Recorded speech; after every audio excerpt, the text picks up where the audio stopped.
Now this topic is Heisenberg uncertainty principal, Heisenberg का अनिश्चितता का सिद्धांत।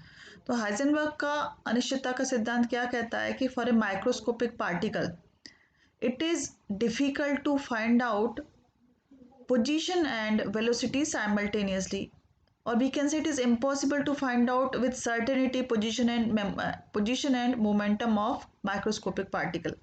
यानी कि जो छोटा पार्टिकल है, सूक्ष्म पार्टिकल है, उसके लिए उसकी स्थिति और संवेग दोनों की गणना एक साथ करना बिल्कुल अनिश्चित है या असंभव है।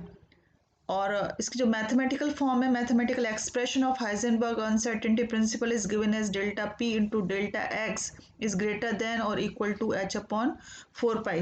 तो आप देख सकते हैं कि ये जो प्रिंसिपल है, हाइजेनबर्ग प्रिंसिपल, पूरी तरह से जो बोस ने मॉडल दिया था, वो बोस मॉडल क्या कहता है कि हम पोजिशन और वेलोसिटी एक साथ फाइंड आउट कर सकते हैं, उसके बिल्कुल डिफरेंट या अपोजिट कह सकते हैं मैथमेटिकल एक्सप्रेशन से। आप देख सकते हैं delta P into delta X is greater than and equal to H upon 4 pi है। यहाँ पर डेल्टा पी क्या है? Uncertainty in momentum. मोमेंटम क्या होता है? P equal to M into B. M क्या? मास ऑफ द इलेक्ट्रॉन, और वी है वेलोसिटी। तो मास ऑफ द इलेक्ट्रॉन या मास ऑफ माइक्रोस्कोपिक पार्टिकल कोई भी हो सकता है, प्रोटॉन, न्यूट्रॉन, और प्रोटॉन हो सकता है, न्यूट्रॉन हो सकता है, इलेक्ट्रॉन हो सकता है। तो m की वैल्यू कांस्टेंट रह सकती है या होती है, m की वैल्यू कांस्टेंट रहती है। वैल्यू किसकी चेंज हो रही है? v की, वेलोसिटी की चेंज हो रही है। तो delta b means uncertainty momentum directly किससे रिलेटेड होता है? वेलोसिटी से। एंड डेल्टा x के अनसर्टेनिटी पोजीशन। क्लियर? तो हम इसको हिंदी में बोल सकते हैं कि इस नियम के अनुसार किसी भी विशेष क्षण पर कण की स्थिति एवं संवेग को एक साथ यथार्थता से निकाला नहीं जा सकता, ज्ञात नहीं किया जा सकता, या हम कह सकते हैं ज्ञात करना असंभव है। यह हाइजेनबर्ग का अनिश्चितता का सिद्धांत कहलाता है तथा यह तरंग यांत्रिकी का आधारभूत स्तंभ है। मीन्स जो क्वांटम मॉडल दिया है, क्वांटम मैकेनिकल मॉडल, इसका ये बहुत कह सकते हैं कि एक बहुत इंपॉर्टेंट बेस है। इस बेसिस पर ही जो नेक्स्ट मॉडल है, बोस मॉडल के बाद क्वांटम मैकेनिकल मॉडल दिया गया था। तो अब एक बार फिर सुने। For a microscopic particle it is impossible to find out position and momentum of microscopic particle with absolute accuracy. एक पर्टिकुलर एक्यूरेसी के साथ मोमेंटम और पोजीशन ज्ञात करना असंभव है। और मैथमेटिकली हम इसको कैसे दे सकते हैं? Delta P into delta X is greater than और इक्वल टू एच अपॉन 4 पाई। अब आप इमेजिन करिए कि हम ये पोजीशन माइक्रोस्कोपिक पार्टिकल की कैसे फाइंड आउट करते हैं। माना कि हम इलेक्ट्रॉन की पोजीशन फाइंड आउट कर रहे हैं, तो इलेक्ट्रॉन की पोजीशन फाइंड आउट हम कैसे करेंगे? हम किसी भी तरह की कोई वेव, एक्सरे या हम गामा रेज डालेंगे इलेक्ट्रॉन के ऊपर, और उससे जो डिफ्लेक्शन आएगा, डिफ्रैक्टेड रे होगी, उसको हम फोटोग्राफिक प्लेट के ऊपर देखेंगे कि कहाँ पर उसका जो डिफ्रैक्शन पैटर्न आ रहा है। हम डायरेक्टली तो नेकेड आई से तो देख नहीं सकते, क्योंकि इलेक्ट्रॉन जो होता है बहुत ही छोटा होता है। तो हम on the basis of diffraction technique हम या तो एक्सरे का यूज़ कर रहे हैं या हम गामा रेज का यूज़ कर रहे हैं। अब देखिए, जो आप रेज डाल रहे हैं इलेक्ट्रॉन के ऊपर, चाहे एक्सरे या गामा रेज, उसके अंदर कुछ ना कुछ एनर्जी है। इलेक्ट्रॉन क्या करेगा? उस एनर्जी को एब्जॉर्व करेगा। इलेक्ट्रॉन उस एनर्जी को एब्जॉर्व करेगा तो उसकी जो पोजीशन थी, ठीक है, वो पर्टिकुलर पोजीशन से चेंज हो जाएगी। यानी कि जो आप रिफ्रैक्टेड बीम का जो आपने स्पॉट देखा फोटोग्राफिक प्लेट के ऊपर, वो एक्चुअल इलेक्ट्रॉन की पोजीशन नहीं फाइंड आउट कर रहा है, वो चेंज पोजीशन फाइंड आउट कर रहा है।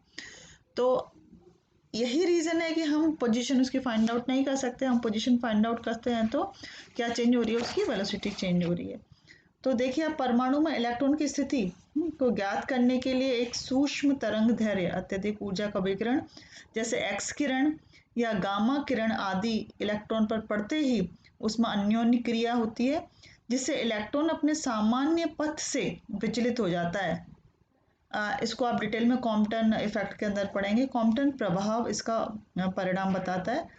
इलेक्ट्रॉन का वेग अर्थात संवेग एवं स्थिति परिवर्तित होती है, इससे अनिश्चितता उत्पन्न होती है। तो ये देख रहे हैं आप, मैंने अभी बताया अनसर्टेनिटी कैसे आ रही है पोजीशन में, क्योंकि आप जो एक्सरे या गामा रेज डाल रहे हैं इलेक्ट्रॉन के डिफ्रैक्शन के लिए, वो क्या करेगा? उसके अंदर कुछ ना कुछ एनर्जी होती है और एनर्जी इलेक्ट्रॉन एब्जॉर्व करता है। Mathematically delta x into delta p is greater then H upon 4 पाई ये दे रखा है। अब हम इसको डेल्टा पी को हम एम इंटू डेल्टा भी लिख सकते हैं, M into delta B into delta X is greater than and equal to H upon 4 pi. So this is the Heisenberg uncertainty principle. इसके ऊपर डायरेक्ट न्यूमेरिकल भी आ सकते हैं, उसमें डेल्टा पी अगर दिया है और डेल्टा एक्स दिया है तो आप अनसर्टेनिटी फाइंड आउट कर सकते हैं। जैसे कि इन्होंने दिया है कि एक क्वेश्चन है कि 200 ग्राम मास वाली एक बॉल है जिसमें इलेक्ट्रॉन 200 ग्राम मास वाली गैस के लिए हम फाइंड आउट 200 ग्राम मास वाली बॉल के लिए हम फाइंड आउट कर रहे हैं कि डेल्टा एक्स और delta B equal to H upon M. ठीक है, अब इसमें m का जो वैल्यू है वो कितना आ गया 200 आ गया and h is the 6.62 into 10⁻⁻27 है। Delta x into delta we, तो जो अनसर्टेनिटी है टोटल अनसर्टेनिटी इसकी वैल्यू आई 3.31 इंटू 10⁻⁻29 और ऑलमोस्ट हम क्या कह सकते हैं 10⁻⁻29। तो ये जो 10⁻⁻29 बहुत ही कम है 10⁻⁻29, क्योंकि जो आपकी बॉल है हम जिसका एग्जांपल ले रहे हैं बॉल का, उसका जो मास है वो 200 ग्राम है। लेकिन अगर हम इलेक्ट्रॉन की अनसर्टेनिटी फाइंड आउट करें, इलेक्ट्रॉन जिसका कि मास 9.1 इंटू 10⁻⁻28 ग्राम होता है और आप उसको रखिए इसके अंदर delta x into delta V, इसको हमने delta P into delta X is greater than और equal to H upon 4 pi, इसको हमने किस में चेंज कर लिया delta x into delta V this equal to H upon M. तो h is 6.62 into 10⁻⁻27, m is 9.1098 into 10⁻⁻28, तो इसकी वैल्यू आ रही है 7.3 सेंटीमीटर स्क्वायर पर सेकेंड। तो आप देख सकते हैं कि अगर हम इलेक्ट्रॉन के केस में अनसर्टेनिटी फाइंड आउट करें तो काफ़ी मेजरेबल अमाउंट है 7.3 सेंटीमीटर स्क्वायर पर सेकेंड। लेकिन अगर हम अनसर्टेनिटी 200 ग्राम की बॉल में देख रहे हैं उस केस में इसकी वैल्यू क्या आ रही है 10⁻⁻29 आ रही है।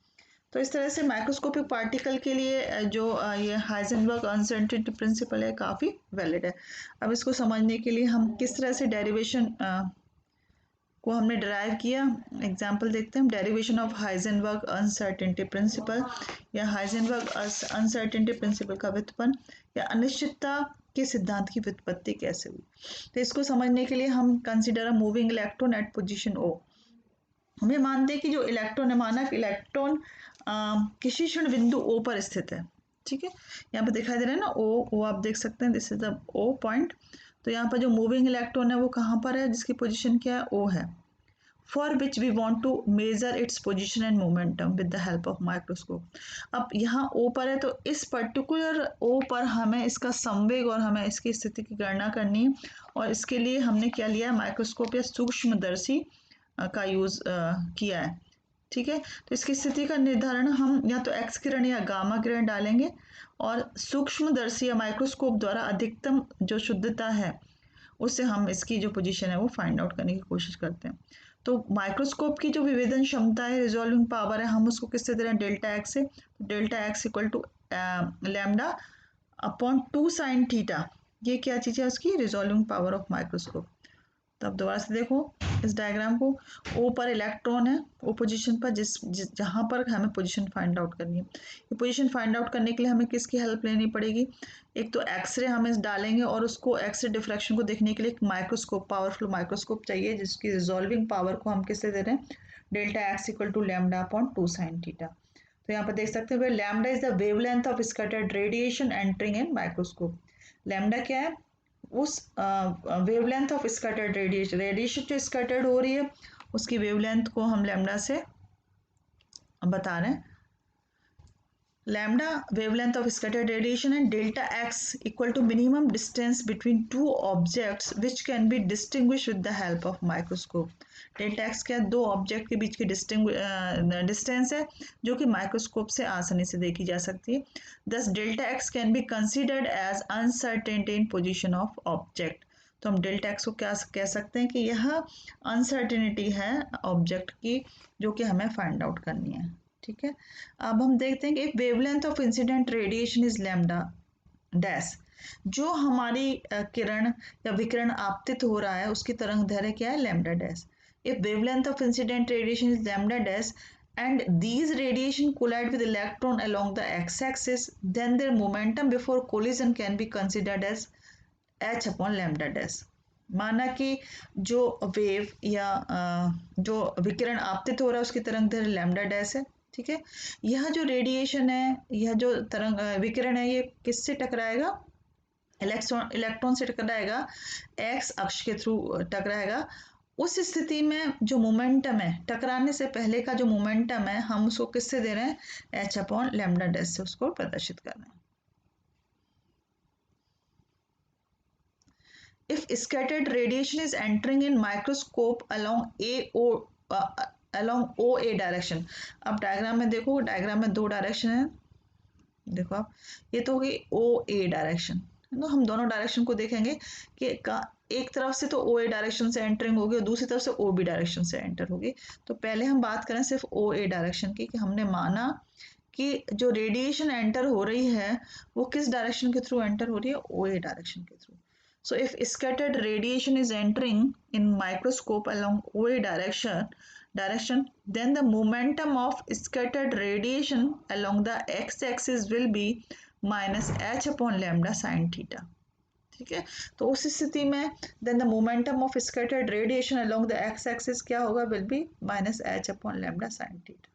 ठीक है, हम यहाँ पे कौन सी डायरेक्शन ले रहे हैं? ओ ए डायरेक्शन ले रहे हैं। So therefore, change in momentum of electron when scattered radiation entering microscope along OA direction is given by, उस स्थिति में हम संवेग की गणना कर रहे हैं कि जो इलेक्ट्रॉन या कह सकते हैं इलेक्ट्रॉन पर जो एक्सरे टकरा रही है वो ओ ए डायरेक्शन से एंटर हो रही है। उस स्थिति में जो संवेग में परिवर्तन हो रहा है हम उसको दे रहे हैं delta p one equal to H upon lambda one minus h upon lambda sine theta. Clear? और इसको क्या लिख सकते हैं? Delta p one equal to H upon lambda dash plus h upon lambda sine theta. ये हो गए समीकरण नंबर 2 और equation number 2। So listen once again. Change in momentum of electron when scattered radiation entering in microscope along OA direction is given by as delta P1 equal to h upon lambda dash minus h upon lambda sin theta। Minus minus दोनों plus हो जाएंगे, इसलिए क्या हो गया? Delta P1 equal to h upon lambda dash plus h upon lambda sin theta। So this is the equation number 2. So when scattered radiation enter in microscope along OB direction, then the component of momentum of scattered radiation in x direction is h upon lambda sin theta। ठीक है, तो momentum given to electron due to scattered radiation OB direction, जैसा मैंने अभी बताया था कि हमने अभी सिर्फ ओ ए डायरेक्शन की बात की है। अभी हम ओ बी डायरेक्शन के अंदर क्या चेंज हो रहा है? अगर ओ बी डायरेक्शन के अंदर एक्सरे एंटर होता है इलेक्ट्रॉन के थ्रू, तो उस केस में जो चेंज है मोमेंटम के अंदर हम उसको किससे दे रहे हैं? डेल्टा पी वन से पी टू से। और ओ ए डायरेक्शन के अंदर जो चेंज है मोमेंटम में उसको किससे दिया है? डेल्टा पी वन से। तो ओ बी डायरेक्शन के अंदर जो चेंज है मोमेंटम में, it is given as delta p two this equal to H upon lambda dash minus h upon lambda sine theta. हम इसको देंगे समीकरण नंबर 3। तो अब देखो uncertainty in momentum of electron, electron के मोमेंटम में जो अनिश्चितता है या uncertainty in momentum of electron, it is given as delta p equal to delta p one minus delta p two. Delta p one और डेल्टा पी टू दोनों की जगह वैल्यू रखनी है अपने को 2 और 3 इक्वेशन से। तो इसमें क्या होगा? देखो एच लैम्डा एस से H lambda S cancel out हो गया। अब आपके पास क्या बचता है? एच लैम्डा साइन थीटा और एच लैम्डा साइन थीटा दोनों प्लस हो जाएंगे। तो डेल्टा पी इक्वल टू क्या होगा? 2h sine theta upon lambda. इसको माना हमने समीकरण नंबर 4 या इक्वेशन नंबर 4। इक्वेशन नंबर 4 कहाँ से आई? हमने दो डायरेक्शन के अंदर चेंज इन मोमेंटम कैलकुलेट किया, ओ ए और ओ बी डायरेक्शन के अंदर। उस केस में हम फाइंड आउट करेंगे अनसर्टेनिटी मोमेंटम ऑफ इलेक्ट्रॉन। इसको दिया हमने डेल्टा पी, तो delta p equal to delta p one minus delta p two. अब आप देखें equation first and 4। Equation first कौन सी थी? यहाँ पे देख सकते हैं आप, पहले जो पेज पे इक्वेशन 1 थी, this was the equation 1, delta x into delta x equal to lambda upon 2 sine theta. ये होगी आपकी समीकरण नंबर 1। अब हमें किस किस की हेल्प चाहिए? इक्वेशन नंबर 1 और इक्वेशन नंबर 4 की। आप देखो from equation number 1 and 4, delta P into delta x इसके बराबर होगा 2h upon lambda sine theta into lambda upon this 2h sine theta. ऐसे क्या क्या चीज़ कैंसिल आउट हो रही है? लैम्डा से लैम्डा कैंसिल आउट हो गया। अब क्या क्या चीज़ बचती है? Delta P into delta x equal to h. तो यहाँ पर सिर्फ प्लैंक कॉन्स्टेंट बचता है। जिसको हम क्या बोल रहे हैं कि प्लैंक कांस्टेंट जो है वो काफ़ी रिस्पॉन्सिबल है अनसर्टेनिटी फाइंड आउट करने के लिए। तो डेल्टा एक्स और डेल्टा पी, ठीक है, हम क्या कह सकते हैं कि अनिश्चितता का गुणनफल प्लैंक नियतांक के बराबर या अधिक होता है। वास्तविक मापन में अशुद्धि एच से अधिक होगी, लेकिन आप रिलेटिव में वैल्यू फाइंड आउट करें तो इसका जो मान है एच से ज़्यादा होगा। तो इसको प्रॉपर इसलिए सही रूप में लिखने के लिए, एग्जैक्ट फॉर्म लिखने के लिए delta x into delta p is greater than and equal to H upon 4 pi लिखते हैं, क्योंकि एक्सपेरिमेंटली हम क्या देख रहे हैं, delta P into delta x किसके बराबर होगा, एच के बराबर होगा, लेकिन ऐसा नहीं है, इसमें एच की वैल्यू थोड़ी सी चेंज होती है। So above relationship is the mathematical expression of Heisenberg uncertainty principle. तो आप देख सकते हैं कि हाइजेनबर्ग का अनसर्टेनिटी का प्रिंसिपल हमने कैसे डिराइव किया है, विद द हेल्प ऑफ, आप देख सकते हैं with the help of X rays, है ना, एक्सरे या गामा रेज जो कि इलेक्ट्रॉन के ऊपर इंसिडेंट कर रही है। हमने उसके दो पाथ लिए, ओ ए और ओ बी पाथ, दोनों में change in momentum find out किया। चेंज इन मोमेंटम से हम क्या निकाल सकते हैं, derivation of uncertainty principle, delta P into delta x equal to H upon 4 pi.